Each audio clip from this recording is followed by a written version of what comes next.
Well, good morning. It's the 25th of August, 2020, and welcome to another daily devotional. This morning I was in 1 Samuel chapter 17, which is quite a famous chapter because it's the story of David versus Goliath.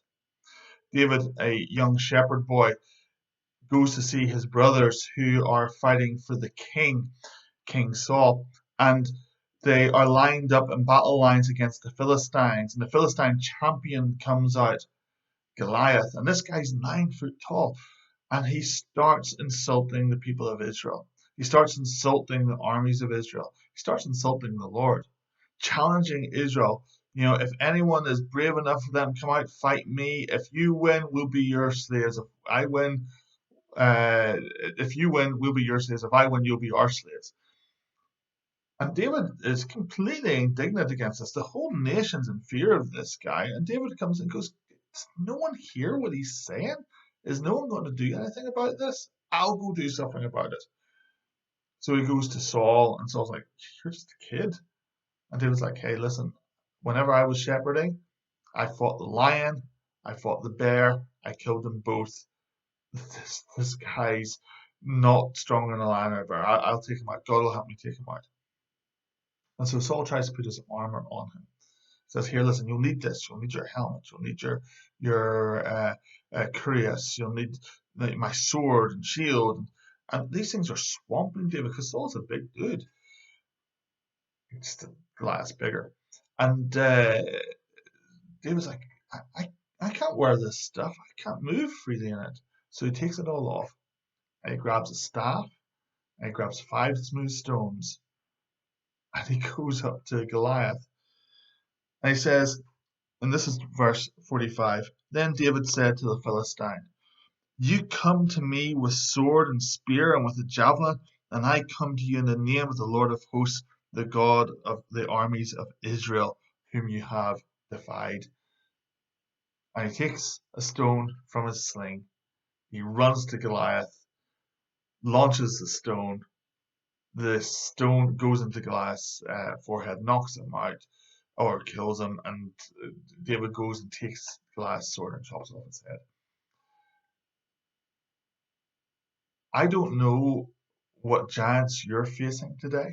I don't know what giants you're facing in your life. I don't know how big the giants you're facing are.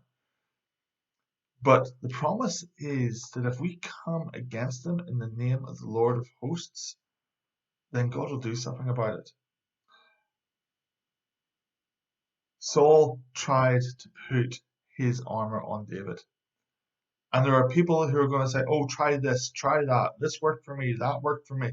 And they'll all come up with great ideas and great strategies and great things. But you know what?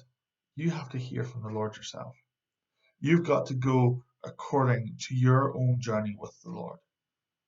The staff that David took in his hand was a record of his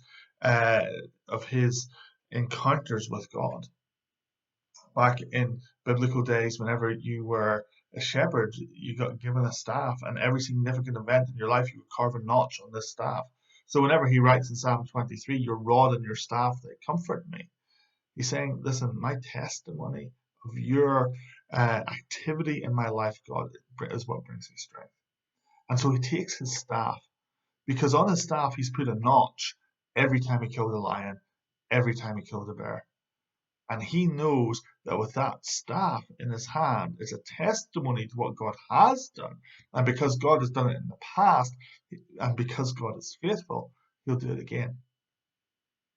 And not only that, but he takes the 5 stones. Now, 5 is the number of grace, right? And it's the grace of God that strikes down the giants that we're facing. So I want to encourage you, don't be like the people of Israel who didn't confront the giant. They hid from it. Be like David, who with the word of his testimony and with the grace of God ran towards Goliath and engaged the giant and dealt with the giant and cut off its head. Whatever issues you're facing today, the temptation might be to run away. I want to encourage you, engage with the grace of God and with the word of the Lord in your life, and God will give you strength to cut off the giant's head. Have a great day, guys.